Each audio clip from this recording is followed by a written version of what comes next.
اکابرین تشریف فرمائے، ان کے پند و نصائح کو ہم سنیں گے۔ اس سلسلے میں سب سے پہلے ہم حضرت اقدس قاری صدیق مسیح بانوی رحمۃ اللہ علیہ کے جامعہ عربیہ کے ناظم تعلیمات حضرت مولانا مفتی عتیق الرحمان صاحب جو ہمارے درمیان تشریف فرما ہے، انتہائی اہم شخصیت کے حامل ہیں۔ میں بڑے ہی ادب و احترام کے ساتھ، انتہائی ادب کے ساتھ حضرت والا سے گزارش کرتا ہوں کہ حضرت والا مائک پر تشریف لائیں اور اپنے پند و نصائح سے ہم سامعین کو محظوظ فرمائیں۔ بسم اللہ الرحمن الرحیم، نحمده ونصلي على رسوله الكريم، رب اشرح لي صدري ويسر لي امري واحلل عقدة من لساني يفقهوا قولي، اما بعد، اعوذ باللہ من الشیطان الرجیم، بسم اللہ الرحمن الرحیم، وَإِن كُنتُمْ فِي رَيْبٍ مِّمَّا نَزَّلْنَا عَلَى عَبْدِنَا فَأْتُوا بِسُورَةٍ مِّن مِّثْلِهِ وَادْعُوا شُهَدَاءَكُم مِّن دُونِ اللَّهِ إِن كُنتُمْ صَادِقِينَ۔ محترم بزرگوں اور بھائیوں، ابھی ہم سب کے مخدوم اور بڑے حضرت اقدس مفتی سید محمد عبید اللہ صاحب الاسعدی شیخ الحدیث جامعہ عربیہ ہتھوڑا باندھا تشریف لا رہے ہیں۔ جو مقصد ہے بچوں کی حفظ قرآن کی تکمیل وہ ہوگی اور ان کی دعا ہوگی انشاءاللہ۔ حضرت والا نصیحت آپ کو فرمائیں گے، آپ بغور سنیں۔ میں چند منٹ کے لیے صرف آپ کے بیچ آ گیا ہوں۔ اللہ تعالیٰ نے جناب محمد رسول اللہ صلی اللہ علیہ وسلم کو آخری نبی اور رسول بنا کر بھیجا۔ نبیوں اور رسولوں کو اللہ تعالیٰ انسانوں کی ہدایت اور اس کی محنت کی ذمہ داری دے کر بھیجتا رہا ہے، اور جناب محمد رسول اللہ صلی اللہ علیہ وسلم اس کی آخری کڑی ہے۔ اب قیامت تک آپ کے بعد کوئی نبی اور پیغمبر نہیں آئے گا۔ اللہ تعالیٰ نے جتنے بھی نبی بھیجے ان نبیوں کو کوئی ایسا کمال عطا فرمایا کہ جس کمال کی بنیاد پر لوگوں نے ان کی تصدیق کی اور عام انسانوں سے ان کا امتیاز ہوا، ورنہ ہر کوئی کہہ سکتا تھا کہ میں نبی ہوں۔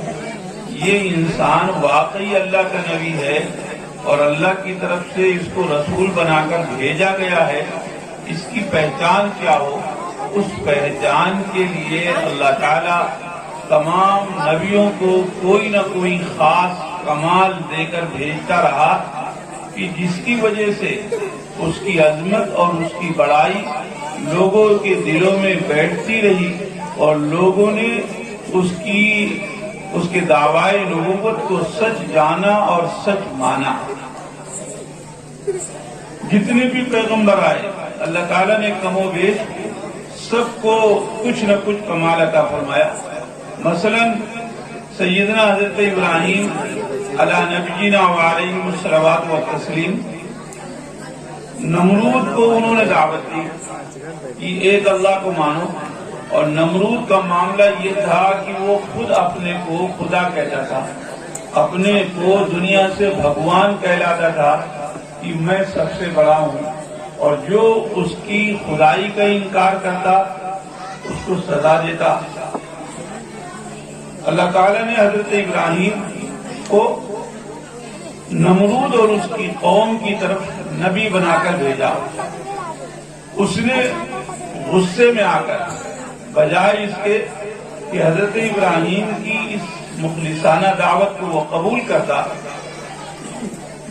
کہ وہ اللہ کی عبادت کرنے لگتا اور دیوی دیوتاؤں مورتیوں کی پوجا سے پیچھے ہٹ جاتا، لیکن اس نے ایسا نہ کر کے حضرت ابراہیم کو آگ میں ڈال دیا۔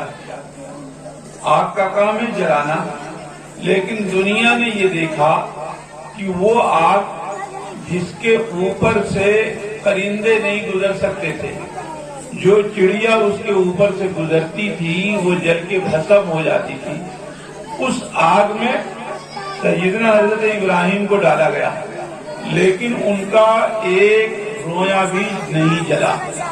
وہ آگ ان کے لیے چمن بن گئی, باغیچہ بن گئی. اللہ میاں نے خود فرمایا قلنا یا نار کونی بردا وسلاما علی ابراہیم, کیا ہمارے ابراہیم کا کوئی رویا جلنے نہ پائے, تم ان کے لیے سکون کی جگہ بن جاؤ اور ٹھنڈی ہو جاؤ. دنیا دیکھے کہ آگ آگ کو کھا رہی ہے, اس کی لپٹیں آسمان سے باتیں کر رہی ہیں, لیکن تمہارے اندر کا معاملہ ابراہیم کے لیے چمن جیسا ہو. ظاہر سی بات ہے یہ حضرت ابراہیم کا اللہ کی طرف سے دیا ہوا ایک کمال تھا, اور یہ ایک ایسی خوبی تھی کہ دنیا کا کوئی آدمی اگر آگ میں ڈالا جائے تو جل کے راکھ ہو جائے, حتیٰ کہ آگ دہک رہی ہو اور اس میں ہرے پیڑ کاٹ کے ڈال دیے جائیں تو وہ بھی جل جاتے. جنگلوں میں جو آگ لگتی ہے اس کا حال تو یہی ہوتا ہے کہ چھوٹی موٹی گھاس وہ سوکھتی ہے, اس میں آگ لگتی ہے اور وہ دیکھتے ہی دیکھتے موٹے موٹے پیڑوں کو بھی نگل جاتی ہے, جلا کر راکھ کر دیتی ہے.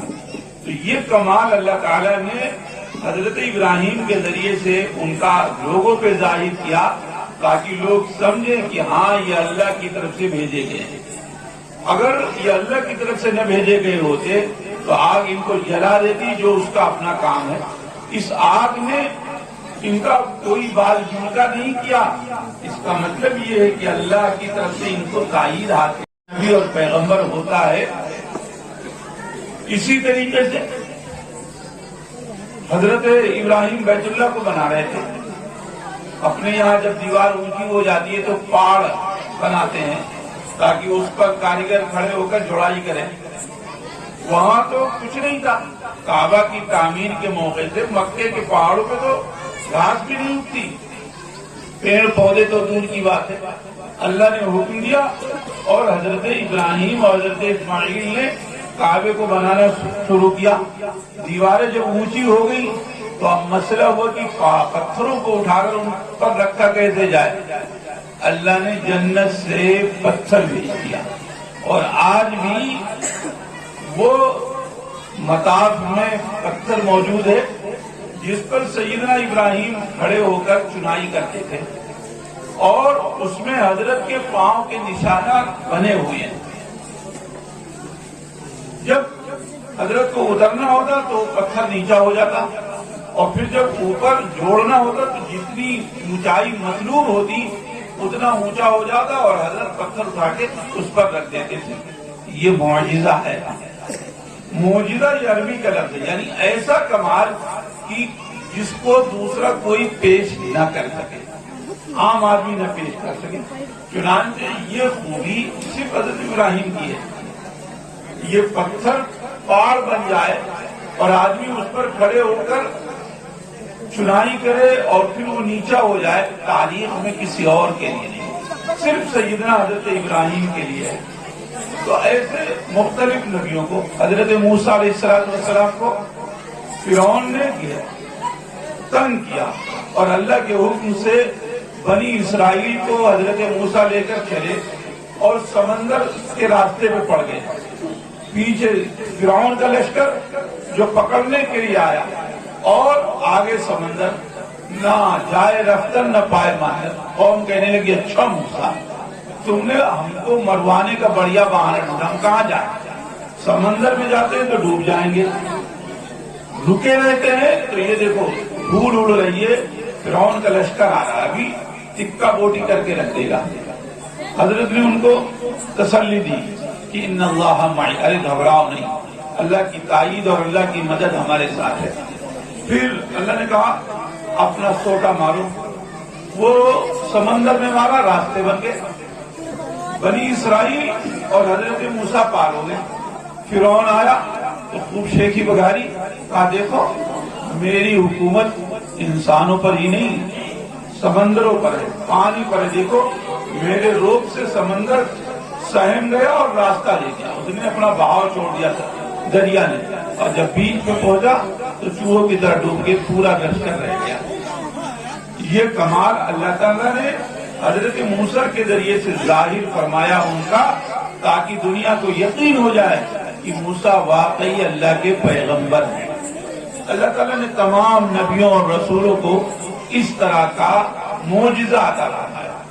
تو چونکہ جناب محمد الرسول اللہ صلی اللہ علیہ وسلم تمام نبیوں کے سردار اور سرتاج ہیں، اس لیے جتنے معجزے اللہ تعالیٰ نے 1,24,000 نبیوں اور رسولوں کو دیا، وہ سارے معجزات اور وہ سارے کمالات جناب محمد الرسول اللہ صلی اللہ علیہ وسلم میں جمع فرما۔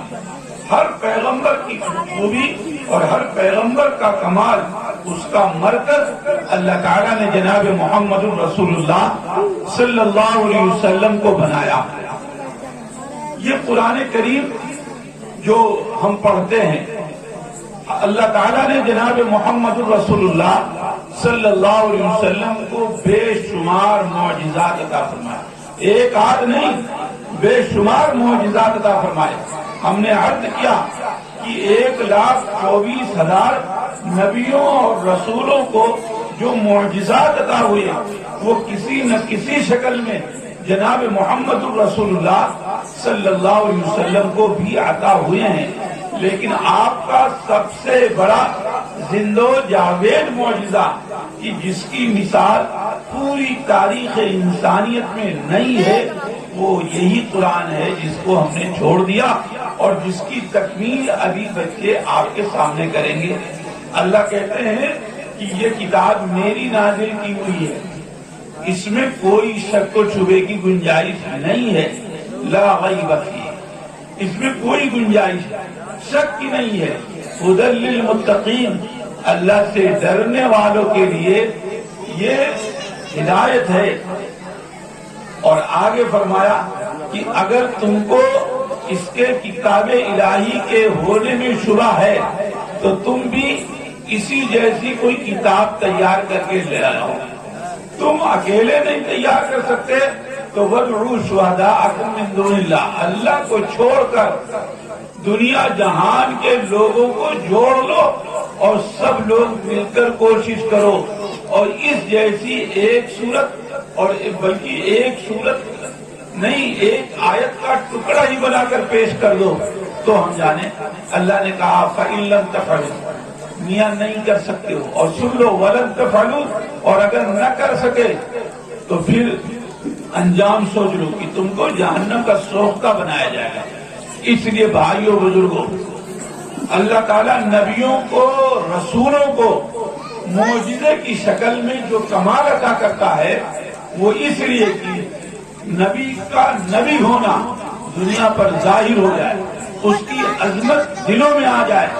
جب دلوں میں عظمت آتی ہے تو اس کی اتباع آسان ہو جاتی ہے، اس کی بات کا ماننا آسان ہو جاتا ہے۔ بڑے بھائی کی مثال کے طور پر اگر دل میں عظمت ہے، اگر اس نے کوئی کام ہم سے ایسا کہہ دیا جو ہماری مرضی کے موافق نہیں ہے لیکن پھر بھی ہم کرتے ہیں، اور لوگ اگر کہتے بھی کہ جی تم اس کو کر رہے تو آدمی کہتا کیا کریں، بڑے بھیا نے کہا ہے، ان کی بات کو ہم کاٹ نہیں سکتے۔ تو یہاں مزاج و طبیعت کے خلاف بڑے بھائی نے ایک بات کہی، لیکن آدمی دل پر پتھر رکھ کر اس کو کرتا ہے، اس لیے کہ بھائی کی دل میں عظمت ہے، اس کی بڑائی ہے، اس کا احترام ہے۔ تو اللہ تعالیٰ نبیوں اور رسولوں کو جو یہ معجزہ دیتا ہے اور کمال عطا فرماتا ہے، اس سے ان کا نبی ہونا اور اس کا رسول ہونا دنیا پر جب یعنی بالکل واضح کرنا ہوتا ہے۔ اور دوسرے یہ کہ نبی کے معجزے کو دیکھ کر نبی کی عظمت دل میں آئے گی۔ جب نبی کی عظمت دل میں آئے گی تو نبی کے ارشادات اور نبی کی لائی ہوئی شریعت پر عمل آسان ہو جائے گا۔ حضرات صحابہ کے دلوں میں نبی صلی اللہ علیہ وسلم کی عظمت تھی تو انہوں نے گھر بار سب کچھ لٹا دیا، لیکن نبی صلی اللہ علیہ وسلم کی اطاعت پر آنچ آنے نہیں دی، اس کو پورا کیا۔ شریعت اور آپ کے دین پر چلنا لوہے کے چنا چبانا بلکہ اس سے بھی مشکل ہو رہا ہے۔ اس لیے بھائیوں بزرگوں، یہ کتاب جس کی تکمیل ہوگی، یہ صاحب نصیب بچے ہیں اور ان کے استاد بھی قابل مبارکباد ہیں، ان کے والدین بھی قابل مبارکباد ہیں۔ ادارہ بھی قابل مبارکباد ہے اور وہ بستی بھی قابل مبارکباد ہے جہاں یہ ادارہ چل رہا ہے. یہ اللہ کا بہت بڑا انعام ہے کہ اللہ نے اس طرح کے چراغ جگہ جگہ اور اس بستی میں گویا روشن کر دیا ہے کہ جہاں سے ہم ہدایت حاصل کر سکتے ہیں. اللہ تعالی ہم سب لوگوں کو کہنے سننے سے زیادہ عمل کی توفیق عطا فرمائے.